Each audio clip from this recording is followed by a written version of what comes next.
I love this film so much because it's very exciting. It's perfectly done, technically speaking. But the best part are the actors. You can see the lives in their eyes Yes. Yes. all the time. So it makes you care about them. Yeah. You know what I mean?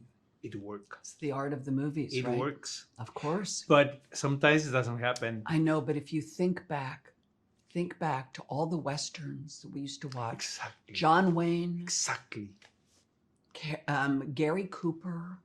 These stoic human beings who wore the hardship of life on their face and did it with their eyes. That's to me what Matthew, particularly Matthew, does in this film.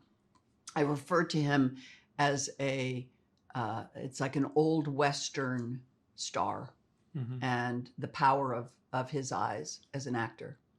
Also, seeing the movie makes me thoughtful about the power of nature because it's a disaster. I know that, but it's fire. You know what I mean? Sometimes humans are involved in this, no, in these acts. Yes. But it makes me think about the power, of Yes. nature like that. Yes. Well, so the Lost Bus is a movie born from a book that Lizzie Johnson spent months and months with the people of Paradise after the fire. She moved there immediately. And when that book was released, I saw an article, a review of it in the Washington Post, and they had a sidebar about Kevin McKay, the school bus driver, and Mary Ludwig, the teacher. And I remember saying to my husband, reading this review, I went, oh, well, there's the movie. That's the movie. And I showed him the article, and I was like, yeah, well, that's the movie. Didn't do anything. And the next day, I was driving, and I was listening to NPR, and Scott Simon on NPR was interviewing Lizzie Johnson, the writer of the book. And he said, the story that got me, Lizzie, was the story of Kevin McKay and Mary Ludwig. And I pulled my car over on the side of the road, and I called Jason Blum. And I said, I'm sending you 2 links. I want to buy this book. This is the movie. And I believe it'll be the most important thing we do as filmmakers in our careers.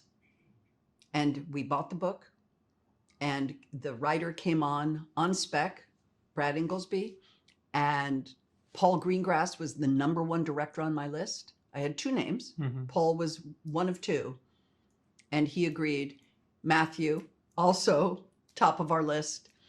And now we have a movie. Great. It's fantastic. And it shows the love around the project. You know what I mean? And these things we want to say, you know what I mean?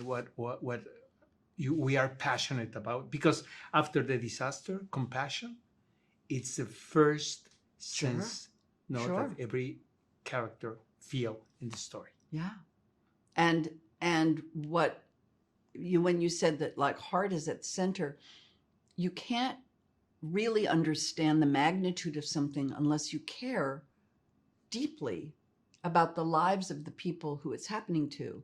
And you can't find 2 more relatable human beings than Kevin McKay, who's a regular guy, divorced a couple times, you know what I mean, down on his luck, really, and a school teacher who's dedicated her life to helping kids. When you look at the movie through their eyes, even though, as you said, it's this enormous kind of story, the only way it really gets into your heart is through them. And what was really important to me and the filmmakers is not only that we make a compelling movie, which we did, which is our job, but I think our job is bigger than that. I think our job is also to give back to the community. We're going into a community telling their story. We're telling the story of these 2 human beings. What's the best way for us to mark that?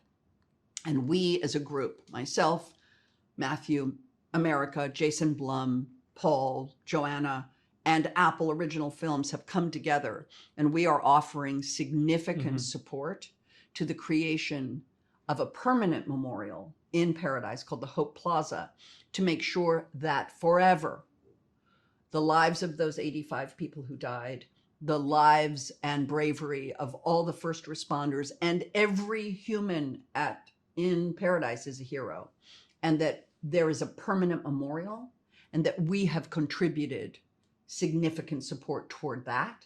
That to me makes the movie, it balances the whole thing, because for the people in paradise, that will live on. The movie will go. That will live on, because paradise today, thriving, surviving community. They're doing great. A lot of building, a lot of people are moving back. But let's make sure that there's something tangible to touch, that you can go to a place and remember what happened. Like a full circle. Full circle. Thank you much for God the bless you. interview. Thank Nice you. to talk to you as And always. you always.